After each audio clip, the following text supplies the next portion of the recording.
Hello friends, this is Varsha. Welcome back to Varsha's academy. CTET NCERT की series में आपका SST का क्लास 7 ज्योग्राफी का चैप्टर 4 है वायु। ठीक है, 6th की हो गई है, हिस्ट्री आपकी कंप्लीट हो गई है। 6th 7th 8th की उसकी प्लेलिस्ट बनी है, उसको देख लीजिएगा। एंड ज्योग्राफी में आपका क्लास 6th के जितने भी चैप्टर्स हैं वो कंप्लीट हो गए हैं और क्लास 7th का चैप्टर है 4th वायु। ओके, तो आप सभी देखिए चैनल को लाइक शेयर एंड सब्सक्राइब ज़रूर करिए, लाइक ज़रूर किया करिए, जिससे जो और लोग हैं और स्टूडेंट्स हैं उन तक भी वीडियोस पहुँचे। ओके, और अगर आपका कोई जानने वाला है जिन्होंने फॉर्म फिल किया है सीटेट का एसएसटी से, तो उनको भी वीडियोस ज़रूर शेयर करिएगा। तो स्टार्ट करते हैं वीडियो। देखिए, पहले हमारी पृथ्वी चारों ओर से वायु की घनी चादर से घिरी हुई है। ठीक है, तो हम सभी जानते हैं कि हमारे चारों ओर क्या है, वायु ही वायु है, जिसे वायुमंडल कहते हैं। उसको क्या कहते हैं, वायुमंडल कहते हैं। पृथ्वी पर सभी जीव जीवित रहने के लिए वायुमंडल पर निर्भर हैं। अगर आपको हवा ना मिले तो क्या आप जीवित रह पाएंगे? नहीं। तो हर जीव जंतु जितने भी हैं उन सभी को जीवित रहने के लिए किसकी आवश्यकता होती है? वायुमंडल की आवश्यकता होती है। ये हमें सांस लेने के लिए वायु प्रदान करता है एवं सूर्य की किरण के हानिकारक प्रभाव से हमारी रक्षा करता है।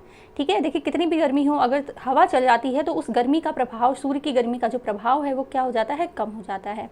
यदि सुरक्षा की ये चादर ना हो तो हम दिन के समय सूर्य की गर्मी से तप्त होकर जल सकते हैं एवं रात के समय ठंड से जम सकते हैं। ठीक है, अतः ये वायु राशि है जिसने पृथ्वी के तापमान को रहने योग्य बनाया है। ठीक है, तो पृथ्वी पर सबसे ज़्यादा इंपॉर्टेंट क्या है, वायु और जल। ये दो चीज़ें ही ऐसी हैं जिनकी वजह से जीवन यहाँ पर संभव है। वायुमंडल का संगठन देखते हैं। क्या आप जानते हैं कि जिस वायु का उपयोग हम सांस लेने के लिए करते हैं, वास्तव में ये अनेक गैसों का मिश्रण होती है। ठीक है, ये नहीं कि सिर्फ हम ऑक्सीजन ही ले रहे हैं, वातावरण में कई सारी गैसेज होती हैं और जब हम सांस लेते हैं तो वो सभी हमारे बॉडी के अंदर प्रवेश करती हैं। ओके, देखिए नाइट्रोजन तथा ऑक्सीजन ऐसी दो गैसें हैं जिनसे वायुमंडल का बड़ा भाग बनता है। ठीक है, सबसे ज़्यादा वायुमंडल में कौन सी गैस पाई जाती है? नाइट्रोजन पाई जाती है। ठीक है, तो नाइट्रोजन और ऑक्सीजन ऐसी दो गैसें हैं जिनसे वायुमंडल का बड़ा भाग बनता है। Carbon dioxide, helium, ozone, argon एवं हाइड्रोजन कम मात्रा में पाई जाती है। इनका जो प्रतिशत है, जैसे ये जो दिया है, ये बहुत इंपॉर्टेंट है, बहुत ही ज़्यादा। सबसे पहले तो ये पूछेंगे कि वायुमंडल में कौन सी गैसेस पाई जाती हैं। इस तरह से प्रश्न आएगा, 4 गैसेस दी होंगी, आपको पता होना चाहिए कौन सी गैसेस हैं एंड कौन सी गैस नहीं है वायुमंडल में। ठीक है, फिर आपको उनका परसेंटेज भी याद होना चाहिए। तो नाइट्रोजन का कितना परसेंट है? 78%, यानी कि सबसे अधिक मात्रा में अगर कोई गैस वायुमंडल में पाई जाती है तो वो नाइट्रोजन है। उसके बाद अगर प्रतिशत आता है तो ऑक्सीजन का आता है 21%, ये परसेंट ज़रूर याद रखिएगा। देन आता है कार्बन डाइऑक्साइड का जो परसेंटेज है 0.03% है। आर्गन भी जो है वो 0.93% है। ओके, और अन्य सभी जो गैसेज हैं, जो और गैसेज हैं, उनका परसेंटेज है 0.04%। ओके, तो आपको इन सभी का जो परसेंटेज है वो याद रखना बहुत ज़रूरी है और कौन कौन सी गैस वायुमंडल में पाई जाती हैं वो भी याद रखना बहुत ज़रूरी है। ठीक है, इन गैसों के अलावा धूल के छोटे छोटे कण भी हवा में मौजूद होते हैं। जैसा कि हमने पहली क्लास में भी बताया कि अगर आपका कमरा बंद है और कहीं से भी कोई किरण रोशनी की आ रही है, सूर्य की रोशनी आ रही है, तो आप उसमें देखिएगा, उस रोशनी में आपको धूल के कण दिखाई देंगे। ठीक है, चित्र 4.1 में वृत्तारेख दिखाया गया है। इसमें वायु के विभिन्न संगठनों के प्रतिशत दर्शाए गए हैं। तो जैसा कि हमने बोला ना, परसेंटेज आपको याद रखना होगा। नाइट्रोजन वायु में सर्वाधिक पाई जाने वाली गैस है। जब हम सांस लेते हैं तब फेफड़ों में कुछ नाइट्रोजन भी ले जाते हैं और फिर उसे बाहर निकाल देते हैं। ठीक है, ऐसा नहीं है कि, देखिए हमारी बॉडी जिस गैस को अपने अंदर रखती है वो ऑक्सीजन है, बाकी भी गैसेज हमारे अंदर आती हैं, लेकिन वो क्या होता है, जब हम सांस छोड़ते हैं तो वो भी गैस बाहर निकल जाती हैं। ठीक है, एक ये और यहाँ देख लीजिए, लिखा है कार्बन डाइऑक्साइड वायुमंडल में फैलकर पृथ्वी से विकसित ऊष्मा को पृथ्वी पर रोककर ग्रीन हाउस प्रभाव पैदा करती है। तो अगर ये बात आ जाती है कि ग्रीन हाउस प्रभाव पैदा करने के लिए कौन सी गैस आवश्यक है, तो वो कार्बन डाइऑक्साइड है। ठीक है, तो ये यहाँ से पता चलता है, इसीलिए इसे ग्रीन हाउस गैस भी कहते हैं। यानी कि कार्बन डाइऑक्साइड को ग्रीन हाउस गैस भी कहते हैं और इसके अभाव में धरती इतनी ठंडी हो जाती है कि इस पर रहना असंभव होता है। तो ये मतलब ऑक्सीजन तो ज़रूरी है ही, साथ ही कार्बन डाइऑक्साइड भी कितनी ज़रूरी है। किंतु जब कारखानों एवं कार के धुएं से वायुमंडल में इसका स्तर बढ़ता है, तब ऊष्मा के द्वारा पृथ्वी का तापमान बढ़ता है। ठीक है, कार्बन डाइऑक्साइड का प्रतिशत अगर बढ़ेगा तो पृथ्वी की जो ऊष्मा है और पृथ्वी का जो तापमान है वो भी बढ़ेगा। इसे भूमंडलीय तापन यानी कि ग्लोबल वार्मिंग कहते हैं। तो याद रखिएगा, ग्लोबल वार्मिंग के लिए सबसे ज़्यादा जो गैस है वो कौन है? कार्बन डाइऑक्साइड है। तापमान में इस वृद्धि के कारण पृथ्वी के सबसे ठंडे प्रदेश में जमी हुई बर्फ पिघलती है, जिसके परिणाम स्वरूप समुद्र के जल स्तर में वृद्धि होती है। भाई अगर बर्फ पिघलेगी तो देखिए कोई भी नदी हो, कोई भी झरना हो, तो वो सब कहाँ पर जाकर मिलते हैं? महासागर में मिलते हैं, समुद्र में मिलते हैं। ठीक है, तो अगर हिमनद पिघलेंगे, अगर बर्फ पिघलेगी ठंडे प्रदेशों से, तो वो भी पिघल कर कहाँ जाएगी? महासागर में ही जाएगी, है ना। तो क्या होगा? महासागर और समुद्र के जल स्तर में क्या होगी? वृद्धि होगी। ये याद रखिएगा कि कार्बन डाइऑक्साइड को ग्रीन हाउस गैस भी कहते हैं। एंड ग्लोबल वार्मिंग के लिए अगर सबसे ज़्यादा कोई गैस प्रभावित होती है, कोई भी गैस अगर ग्लोबल वार्मिंग के लिए उत्तरदायी है, तो वो कौन सी है? कार्बन डाइऑक्साइड है। ओके, आगे बढ़ते हैं। देखिए, जिससे तटीय क्षेत्रों में बाढ़ आ जाती है। अगर समुद्र में जलस्तर वृद्धि होगी तो क्या होगा? बाढ़ आ जाएगी। दीर्घ अवधि में इसके कारण जलवायु में अत्यधिक परिवर्तन हो सकता है, जिसके फलस्वरूप कुछ पौधे एवं पशु लुप्त हो सकते हैं। ठीक है, अभी आप देख लीजिए कि गर्मी का मौसम है और कितना अधिक टेम्परेचर हो जाता है। ठीक है, तो इस टेम्परेचर की भी अगर कोई आवश्यक गैस है तो वो कार्बन डाइऑक्साइड ही है। अब देखिए, परंतु पौधों को अपने जीवन के लिए नाइट्रोजन की आवश्यकता होती है। हमें किसकी ज़रूरत होती है? ऑक्सीजन की। लेकिन पौधों को किसकी ज़रूरत होती है? नाइट्रोजन की होती है। वे सीधे वायु से नाइट्रोजन नहीं ले पाते हैं। मृदा तथा कुछ पौधों की जड़ों में रहने वाले जीवाणु वायु से नाइट्रोजन लेकर इसका स्वरूप बदलते हैं, जिससे पौधे इसका प्रयोग कर सकें। ठीक है, तो क्या है? पौधे जो है वो सांस तो लेते नहीं है, जिसकी वजह से वो नाइट्रोजन हवा से अवशोषित कर लें। वो क्या कहते हैं? मृदा में कुछ पौधों की जड़ों में रहने वाले जो जीवाणु होते हैं वो नाइट्रोजन को अवशोषित करते हैं और उसका स्वरूप बदलकर पौधों को मतलब देते हैं। ठीक है, ऑक्सीजन वायु में प्रचुरता से मिलने वाली दूसरी गैस है। नंबर 1 कौन सी थी? नाइट्रोजन, जिसका परसेंटेज 78% था। एंड ऑक्सीजन का परसेंटेज 21% है। मनुष्य तथा पशु सांस लेने में वायु से ऑक्सीजन प्राप्त करते हैं। मनुष्य तथा पशु सांस लेने में वायु से ऑक्सीजन प्राप्त करते हैं। हरे पादप प्रकाश संश्लेषण द्वारा ऑक्सीजन उत्पन्न करते हैं। इस प्रकार वायु में ऑक्सीजन की मात्रा समान बनी रहती है। यदि हम वृक्ष काटते हैं एवं तो ये संतुलन बिगड़ जाता है। ठीक है, अगर हम वृक्ष काटेंगे तो क्या होगा? ये जो ऑक्सीजन नाइट्रोजन का जो संतुलन है वो क्या होगा? बिगड़ जाएगा। कार्बन डाइऑक्साइड अन्य महत्वपूर्ण गैस है। इसका परसेंटेज कितना था कार्बन डाइऑक्साइड का? बताइए, 0.03%। ओके, हरे पादप अपने भोजन के रूप में कार्बन डाइऑक्साइड का प्रयोग करते हैं। ठीक है, आप क्या करते हैं? ऑक्सीजन लेते हैं और कार्बन डाइऑक्साइड को बाहर निकालते हैं। पौधे क्या करते हैं? वो कार्बन डाइऑक्साइड अवशोषित करते हैं और ऑक्सीजन बाहर निकालते हैं। ओके, और ऑक्सीजन वापस देते हैं। मनुष्य और पशु कार्बन डाइऑक्साइड बाहर निकालते हैं, जो कि अभी बताया। मनुष्य तथा पशुओं द्वारा बाहर छोड़ी जाने वाली कार्बन डाइऑक्साइड की मात्रा पादपों द्वारा प्रयोग की जाने वाली गैस के बराबर होती है, जिससे ये संतुलन बना रहता है। परंतु ये संतुलन कोयला और खनिज तेल आदि ईंधनों के जलने से गड़बड़ा जाता है। ठीक है, अगर कोयला और खनिज तेल ज़्यादा जलेंगे तो ये जो संतुलन बन रहा है ऑक्सीजन और कार्बन डाइऑक्साइड का, वो बिगड़ जाता है। वे वायुमंडल में प्रतिशत करोड़ों टन कार्बन डाइऑक्साइड की बढ़ोतरी करते हैं। परिणाम स्वरूप कार्बन डाइऑक्साइड का बढ़ा हुआ आयतन पृथ्वी पर मौसम तथा जलवायु को प्रभावित करता है। ठीक है, क्योंकि कार्बन डाइऑक्साइड को ग्लोबल वार्मिंग के लिए जिम्मेदार ठहराया गया है। अब देखिए, ये देख लीजिए, जब वायु गर्म होती है तो फैलती है। याद रखिएगा, प्रश्न यहाँ से बन सकता है कि वायु गर्म होती है तो वो क्या होती है? फैलती है और हल्की होकर ऊपर उठती है। ठंडी वायु सघन और भारी होती है। जो ठंडी वायु होती है वो कैसी होती है? सघन और भारी होती है, इसीलिए इसमें नीचे रहने की प्रवृत्ति होती है। याद रखिएगा, गर्म वायु क्या होती है? वो फैलती है, हल्की होकर ऊपर उठती है, और ठंडी वायु सघन और भारी होती है, इसीलिए इसमें नीचे रहने की प्रवृत्ति होती है। गर्म वायु के ऊपर उठने पर आसपास के क्षेत्रों में ठंडी वायु रिक्त स्थान को भरने के लिए वहाँ आ जाती है। ठीक है, इस प्रकार वायु चक्र चलता है। तो ये पूरा जो यहाँ पर समझाया गया है ये वायु चक्र का है, आप लोग समझ गए होंगे। एंड कुछ भी आपका रह जाता है आप उसको दोबारा देख लीजिए। ये देखिए, ग्लोबल वार्मिंग के लिए भूमंडलीय तापन जब हुआ था तो उसकी जो न्यूज़ आई हैं वो दिया गया है यहाँ पर। अब देखिए, वायुमंडल की संरचना देख लेते हैं। हमारा वायुमंडल 5 परतों में विभाजित है। कितने परतों में विभाजित है? 5 परतों में, जो पृथ्वी की सतह से आरंभ होती है।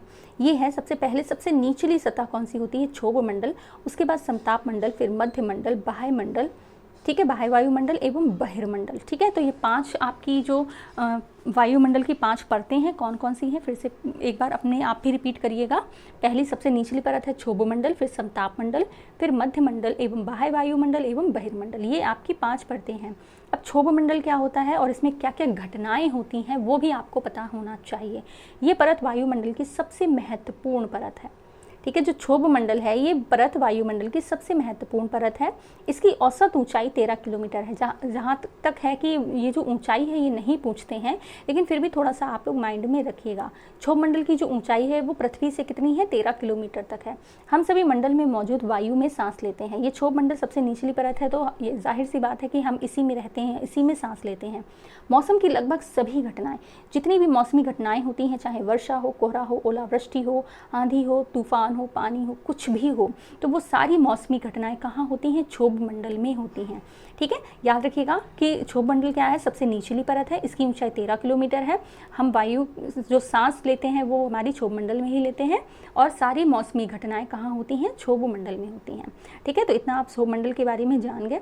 अब बात करते हैं समताप मंडल की। क्षोभ मंडल की जो ऊपरी का भाग है उसको समताप मंडल कहा जाता है, ठीक है। क्षोभ मंडल का जो ऊपरी का भाग है, क्षोभ मंडल के बाद वाला जो भाग है वो समताप मंडल है।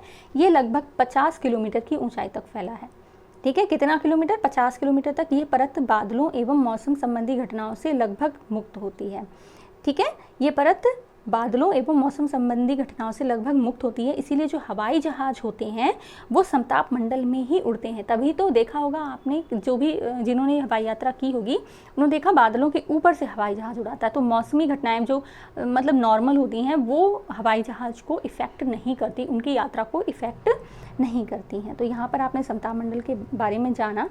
ये और देख लीजिए यहाँ पर कि इसके फलस्वरूप यहाँ की परिस्थितियाँ हवाई जहाज उड़ाने के लिए आदर्श होती हैं, ठीक है। यही हम अभी आपको बता रहे थे। समताप मंडल का एक महत्वपूर्ण विशेषता ये है कि इसमें ओजोन गैस की परत होती है। अब ये प्रश्न यहाँ से बन सकता है कि ओजोन गैस की परत किस में पाई जाती है, कौन से मंडल में पाई जाती है, तो वो होगी समताप मंडल, ठीक है।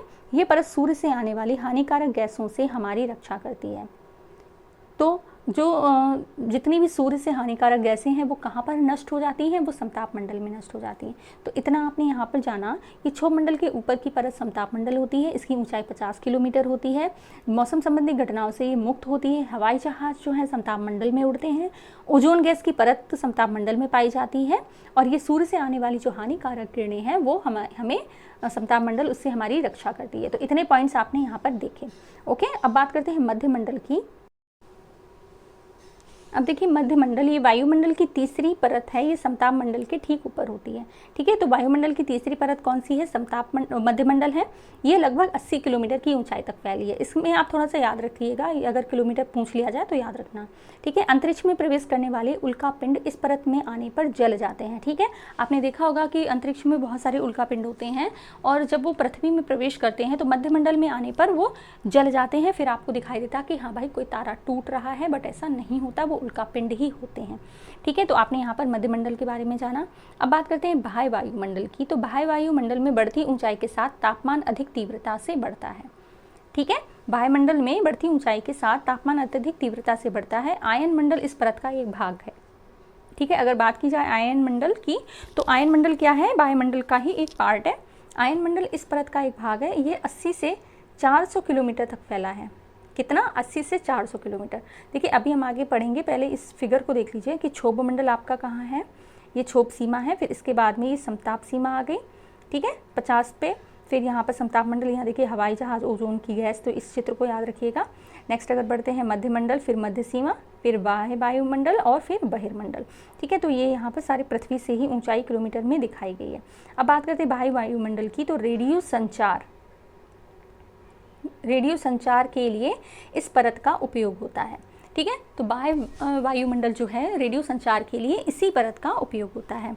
वास्तव में पृथ्वी से प्रसारित रेडियो तरंगे इस परत द्वारा पुनः पृथ्वी पर परावर्तित कर दी जाती हैं, ठीक है। तो रेडियो संचार के लिए पूछा जाता है कि कौन सा जो मंडल है वो प्रभावित होता है, तो बाह्य वायुमंडल, ठीक है। बात करते हैं बहिर्मंडल की। तो वायुमंडल की सबसे ऊपरी परत को बहिर्मंडल के नाम से जाना जाता है, ठीक है। वायुमंडल की सबसे ऊपरी जो परत है उसको किस नाम से जाना जाता है, बहिर्मंडल के नाम से जाना जाता है। ये वायु की पतली परत होती है, याद रखिएगा। बहिर्मंडल जो है वो सबसे पतली परत होती है। हल्की गैसें जैसे हीलियम एवं हाइड्रोजन यहीं से अंतरिक्ष में तैरती रहती हैं, ठीक है। हल्की गैसें जैसे हीलियम एवं हाइड्रोजन यहीं से अंतरिक्ष में तैरती हैं। अब देखिए यहाँ पर मौसम एवं जलवायु के बारे में देखते हैं। आज क्या वर्षा होगी, क्या दिन साफ होगा और धूप निकलेगी। कितनी ही बार हमने क्रिकेट प्रेमियों के मुंह से एक दिवसीय मैच के भविष्य का अनुमान लगाते सुना होगा। यदि हम कल्पना करें कि हमारा शरीर एक रेडियो है, मस्तिष्क उसके स्पीकर, तो मौसम वह है जो इसके नियंत्रण बटनों से छेड़छाड़ करता रहता है। ठीक है, मौसम वायुमंडल की प्रत्येक घंटे तथा दिन प्रतिदिन की स्थिति होती है। तो याद रखिएगा, मौसम क्या है, वायुमंडल के प्रत्येक घंटे और दिन प्रतिदिन की स्थिति। ठीक है, ऐसा नहीं वर्षों से जो चला आ रहा है वो मौसम नहीं होता है। मौसम क्या है, अभी देखिए सुबह आप उठे, आपने देखा कि हाँ भाई बहुत ठंडी हवा चल रही है, यानी कि मौसम बहुत अच्छा है, कहीं बारिश हुई है। अब दोपहर आते आते आप देखते हैं कि लू चलने लगती है, तब क्या कहते हैं कि हाँ भाई अब मौसम खराब हो गया, गर्मी हो गई। फिर शाम को फिर ठंडी हवा चलती है, फिर आप कहते हैं कि मौसम में परिवर्तन हो रहा है। तो मौसम क्या है, जो हर घंटे बदल रहा है, दिन प्रतिदिन बदल रहा है, आज ठंडा, कल गर्म, परसों बारिश। तो ये चीज़ें क्या है, ये मौसम में आ जाती हैं। आर्द्र एवं गर्म मौसम किसी को भी चिड़चिड़ा बना सकता है। अच्छी हवादार मौसम हमें आनंद देता है। हम घूमने की योजना भी बना सकते हैं। मौसम नाटकीय रूप से दिन प्रतिदिन बढ़ता है, किंतु दीर्घ काल में किसी स्थान का औसत मौसम उस स्थान की जलवायु बताता है। ठीक है, अब हम इसी मौसम को अगर 10 दिन, 15 दिन या फिर साल भर के बारे में मौसम देखेंगे तो वो हमारी जलवायु कहलाती है। ठीक है, दीर्घ काल में किसी स्थान का जो औसत मौसम होता है वह उस स्थान की जलवायु कहलाती है। तो अब आप मौसम और जलवायु में परिवर्तन थोड़ा सा समझ गए होंगे। ठीक है, क्या अब आप समझ गए कि मौसम का दैनिक पूर्वानुमान क्यों क्या करते हैं। ठीक है, तो आपने दोनों का ही डिफरेंस जो है वो समझ लिया होगा। अब बात करते हैं तापमान की। ये और देख लीजिए, ये जानकर आपको आश्चर्य होगा, पृथ्वी सूर्य की ऊर्जा के देखिए यहाँ पे 2 अरबवां भाग है ही प्राप्त करती है। समझ रहे हैं आप, समझ लिए, इतना सा हिस्सा प्राप्त करती है पृथ्वी और फिर इतनी गर्मी। अब बात करते हैं तापमान की। आप प्रतिदिन जिस तापमान का अनुभव करते हैं वह वायुमंडल का तापमान होता है। वायु में मौजूद ताप एवं शीतलता के परिमाण को तापमान कहते हैं। ठीक है, वायु में मौजूद जो ताप एवं शीतलता है उसके परिमाण को तापमान कहते हैं। वायुमंडल का तापमान केवल दिन और रात में ही नहीं बदलता, बल्कि ऋतुओं के अनुसार भी बदलता है। शीत ऋतु की अपेक्षा ग्रीष्म ऋतु में ज़्यादा गर्म होती है। ठीक है, तो आपने देखा होगा बारिश में अलग तापमान होता है, सर्दी में अलग तापमान है, गर्मी में अलग तापमान है। तो ये क्या है, मौसम के अनुसार बदल रहा है, ऋतुओं के अनुसार परिवर्तन हो रहा है। अब बात करते हैं आयतन की। तो आयतन एक महत्वपूर्ण कारक है जो तापमान के वितरण को प्रभावित करता है। आयतन क्या है, तापमान के वितरण को प्रभावित करता है। सूर्य से आने वाली वह ऊर्जा जिसे पृथ्वी रोक लेती है आयतन कहलाती है। सूर्य से आने वाली वह ऊर्जा जिसे पृथ्वी रोक लेती है आयतन कहलाती है। अब देखिए यहाँ पर चित्र एक दिया है, उसको भी देखेंगे भी। आयतन सूर्य ताप की आयतन की मात्रा भूमध्य रेखा एवं ध्रुवों की ओर घटती है। तो ये वाली लाइन याद रखिएगा, आयतन की जो मात्रा है, सूर्य का जो ताप है वो भूमध्य रेखा से ध्रुवों की ओर घटती है। भूमध्य रेखा पर क्या है, सबसे ज़्यादा जो सूर्य की गर्मी है वो पड़ती है, और फिर जब हम ध्रुवों की ओर जाएंगे तो उसकी जो मात्रा है वो क्या होगी, घटती है। ओके, इसीलिए तापमान उसी प्रकार घटता जाता है। ठीक है, आपने देखा होगा भूमध्य रेखा पर सबसे ज़्यादा गर्मी होती है। अगर हम इस पृथ्वी को मान लेते हैं, ये पृथ्वी मान लेते हैं, तो भूमध्य रेखा पर सबसे ज़्यादा गर्मी होती है। फिर जैसे जैसे हम इधर बढ़ते जाते हैं, ध्रुवों पर बढ़ते जाते हैं, तो हमारा ये मतलब ठंडा प्रदेश माना जाता है। ठीक है, तो इतना आप यहाँ पर समझ गए होंगे। अब देखिए बात करते हैं तापमापी। तापमान कौन मापता है, तापमापी। वायु दाब मापी क्या करता है, वायु दाब मापता है। ठीक है, पवन की दिशा कौन दर्शाता है, वात दिग्दर्शी। और वर्षा की मात्रा कौन मापता है, वर्षा मापी। ठीक है, तो इतना आपने यहाँ पर जान लिया। अब आगे बढ़ते हैं। क्या आप समझ गए कि ध्रुव बर्फ से क्यों ढके हुए हैं। यदि पृथ्वी का तापमान अत्यधिक बढ़ जाता है तो ये इतनी गर्म हो जाएगी कि यहाँ कुछ फसलें नहीं उग सकेंगी। गांव की अपेक्षा नगरों का तापमान बहुत अधिक होता है। देखिए गांव में क्या होता है, एक घर में एक ही वाहन होता है। ठीक है, इतने ज़्यादा लोग नहीं होते हैं, सारे ही गांववासी अधिकतर क्या होते हैं, कुछ पलायन कर जाते हैं। वो शहरों में भीड़ भाड़ और गाड़ियाँ ज़्यादा होती हैं, तो इस वजह से क्या होता है, गाँव की अपेक्षा नगरों का जो तापमान होता है वो बढ़ जाता है। दिन के समय एसोफोल्ट से बनी बनी सड़कें और धातु और कंक्रीट से बने भवन गर्म हो जाते हैं। रात के समय ये ऊष्मा मुक्त हो जाती है। नगर की भीड़ वाले ऊंचे भवन गर्म वायु को रोक लेते हैं, जिससे नगरों का तापमान बढ़ जाता है। ठीक है, तो आप समझ गए यहाँ पर क्या रीज़न रहा है। अब देखिए, तापमान को मापने की मानक इकाई डिग्री सेल्सियस है। तो ये प्रश्न यहाँ पर बन सकता है कि तापमान को मापने की जो मानक इकाई है वो कौन सी है, डिग्री सेल्सियस है। इसी का आविष्कार एंडर्स सेल्सियस ने किया। इसका आविष्कार किसने किया है, एंडर्स सेल्सियस ने किया है। सेल्सियस पैमाने पर जल 0 डिग्री सेल्सियस पर जमता है। याद रखिएगा, जल कब जमता है, 0 डिग्री सेल्सियस पर जमता है एवं 100 डिग्री सेल्सियस पर उबलता है। ओके, 0 डिग्री सेल्सियस पर जम जाता है पानी और 100 डिग्री सेल्सियस पर उबलता है। तो आपने ये पूरा समझ लिया होगा। अब बात करते हैं वायु दाब की। यह जानकर आपको आश्चर्य होगा कि वायु हमारे शरीर पर उच्च दाब के साथ बल लगाती है।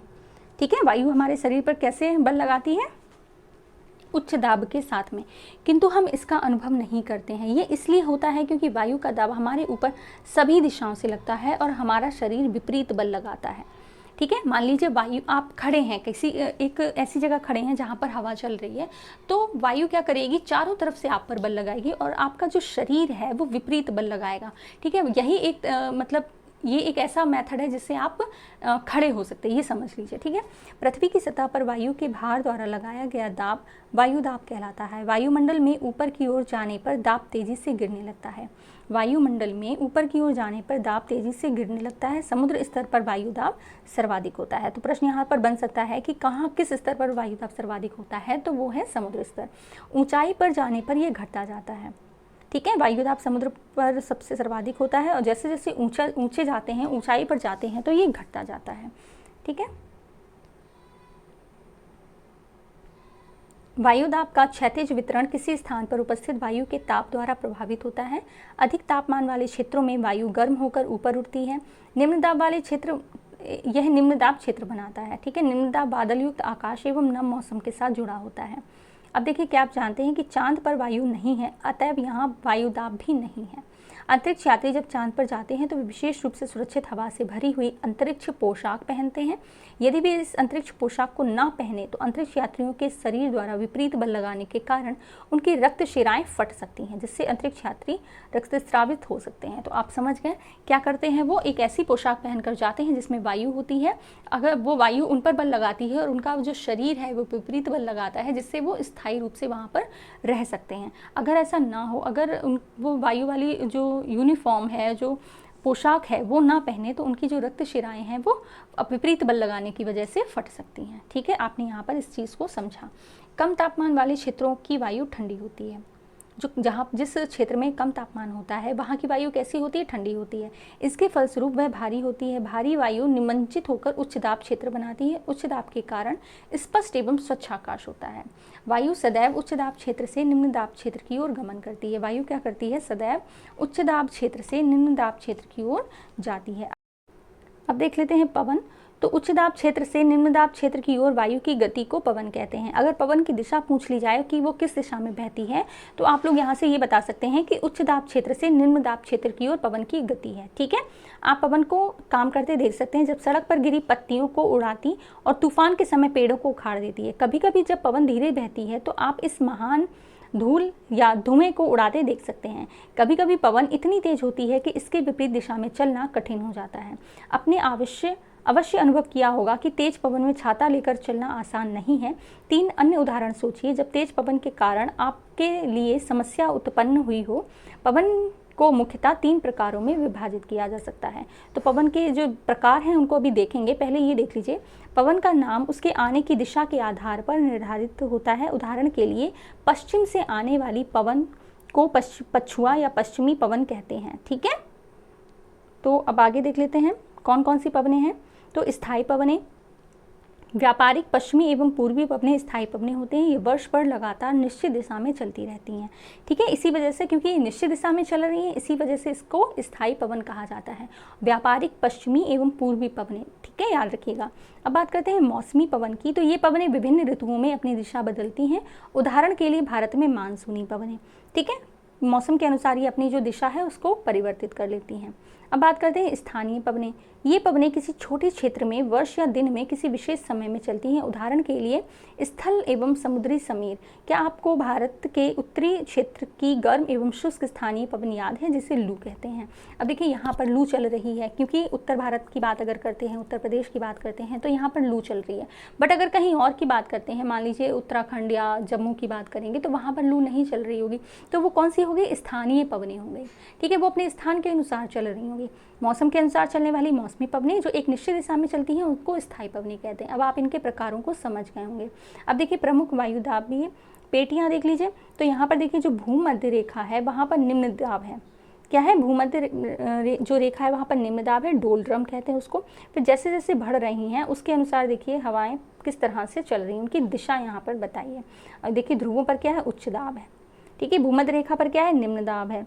ठीक है, तो यहाँ पर आप इस चीज़ को समझ सकते हैं। अब चक्रवात देख लेते हैं क्या होता है। तो भारत के पूर्वी समुद्री तट पर स्थित उड़ीसा में बंगाल की खाड़ी में उठने वाले चक्रवातों का खतरा बना रहता है। जैसा कि अभी आप न्यूज़ में देख रहे होंगे कि एक चक्रवात आने वाला है जिसको रेमल कहते हैं, रेमल नाम दिया गया है। 17 अक्टूबर 1999 को राज्य के 5 जिलों में चक्रवात आया। ठीक है, 17 अक्टूबर 1999 को राज्य के 5 जिलों में चक्रवात आया।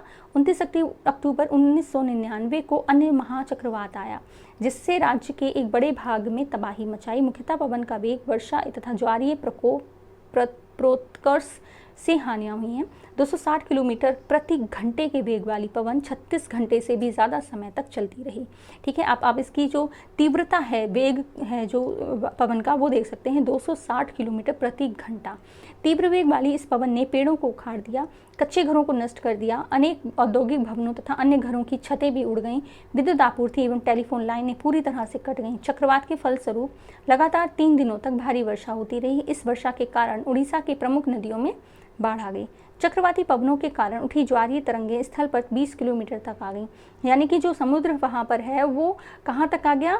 जो स्थल है वहाँ से 20 किलोमीटर तक आ गए। ओके, फलस्वरूप तटीय क्षेत्रों में भयानक तबाही हुई। अचानक से 7 से 10 मीटर ऊंची ज्वारीय तरंगें आ गईं, जिसके कारण खड़ी धान की फसल पूरी तरह से नष्ट हो गई। तो अब आप देख सकते हैं कि जो चक्रवात है वो कितना ज़्यादा भयावह होता है। ओके,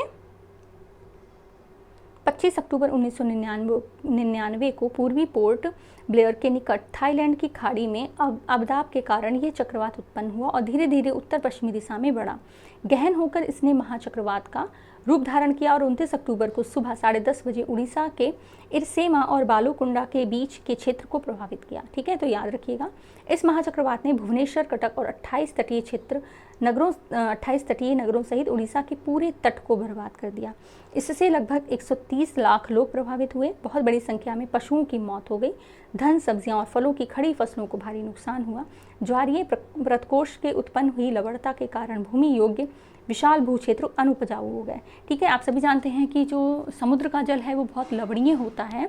तो इसकी वजह से क्या हुआ कि जो किसान की जो कृषि युक्त जो खेती थी वो क्या होगा? अनुपजाऊ हो गए। ठीक है, साल, सागवान और बांस के बागान वाले विशाल भूक्षेत्र नष्ट हो गए। पारोद्वीप एवं कोणार्क के बीच स्थित मैंग्रोव के जंगल लुप्त ही हो गए। तो आप सभी जानते हैं कि उड़ीसा में आपके मैंग्रोव के जंगल पाए जाते हैं, उड़ीसा और पश्चिम बंगाल की तरफ। तो वहाँ पर क्या हुआ कि जो जंगल हैं वो लुप्त हो गए। तो आपने यहाँ पर देखा कि चक्रवात कितना ज़्यादा नुकसानदेह होता है। अब बात करते हैं आर्द्रता की। जब जल पृथ्वी एवं विभिन्न जलाशयों से वाष्पित होता है तो वह जलवाष्प बन जाता है। ये चक्रवाती वर्षा है कि वर्षा हो रही है। गर्म वायु की वजह से क्या होता है? ये ऊपर की ओर उठने लगती है। ठीक है, वायु में किसी भी समय जलवाष्प की मात्रा को आर्द्रता कहते हैं। वायु में किसी भी समय जलवाष्प की मात्रा को आर्द्रता कहते हैं। जब वायु में जलवाष्प की मात्रा अत्यधिक होती है तो उसे हम आर्द्र दिन कहते हैं।